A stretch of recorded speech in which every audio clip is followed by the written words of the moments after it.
vous puissiez profiter au maximum de l'écoute dans laquelle vous vous apprêtez à vous lancer. Je serai bref. Voici 4 indications ou partis pris qui, je l'espère, vous guideront dans son écoute. 1.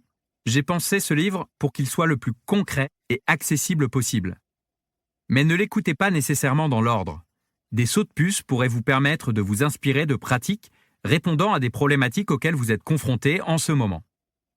Considérez-le comme un guide vers lequel vous reviendrez régulièrement pour faire face aux différentes situations que vous rencontrerez. 2. Ne vous sentez pas obligé d'importer dans votre équipe l'un ou l'autre des conseils que je donne en le copiant-collant tel quel. En effet, vous devrez peut-être adapter certaines pratiques qui retiendront votre attention en fonction de votre contexte, de votre personnalité ou de la culture de votre entreprise. 3.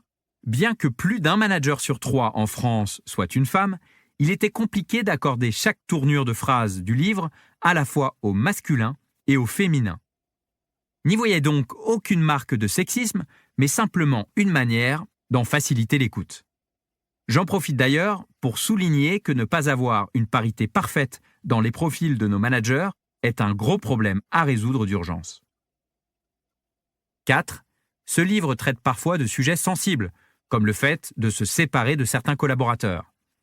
Les conseils cités par la suite ne prennent pas en compte votre cadre juridique ni légal. Avant d'agir, faites-vous accompagner par des professionnels du droit du travail. Pour compléter l'écoute de ce livre, vous pouvez vous inscrire à ma newsletter Dream Team. Il s'agit d'outils vous permettant d'aller plus loin sur des notions qui auraient été trop longues à détailler dans l'ouvrage. Ma newsletter est diffusée par mail chaque mardi à midi pétante. Elle vous délivrera à chaque fois un conseil concret et court à lire pour toujours mieux accompagner votre équipe. Mon propos est d'accompagner d'anecdotes qui ont pour objectif de nourrir votre culture générale managériale, de vous faire réfléchir ou tout simplement de vous faire sourire. Bonne lecture!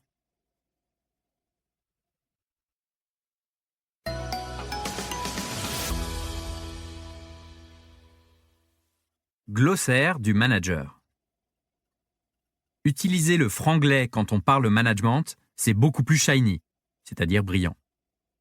Vous n'avez pas saisi le sens de cette phrase, rassurez-vous, c'est normal.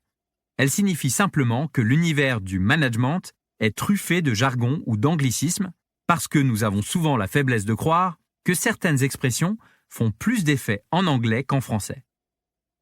Je suis d'ailleurs la première victime de cette évolution de la langue, le titre de ce livre en témoigne, et j'ai décidé de l'assumer.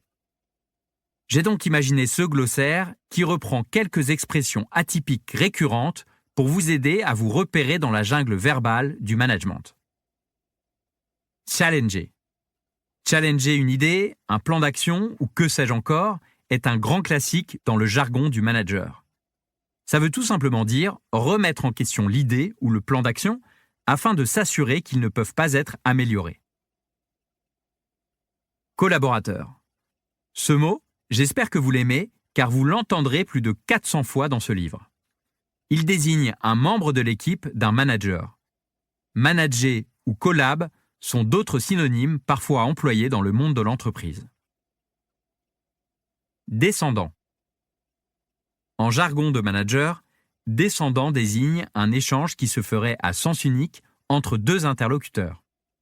Par exemple, une réunion très descendante est une réunion dans laquelle une seule personne parle et diffuse des informations.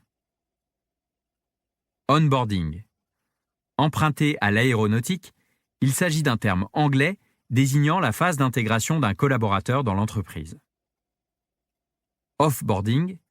En miroir de l'onboarding, l'offboarding correspond à la phase de départ d'un collaborateur de l'entreprise. Partager. Il y a une autre chose que l'on adore faire en matière de management, c'est partager. Partager un sujet, une direction. Il s'agit d'un anglicisme que l'on pourrait remplacer par discuter d'un sujet ou s'aligner sur la voie à suivre. Process. Il s'agit là aussi d'un anglicisme très fréquemment utilisé dans certains métiers. Nous pourrions le remplacer par un terme plus français, comme processus ou bien encore procédure. Remonter. Pour continuer à écouter ce livre audio gratuitement, cliquez sur le lien dans la description et vous pourrez l'écouter en entier sans frais grâce à l'essai de 30 jours d'Audible.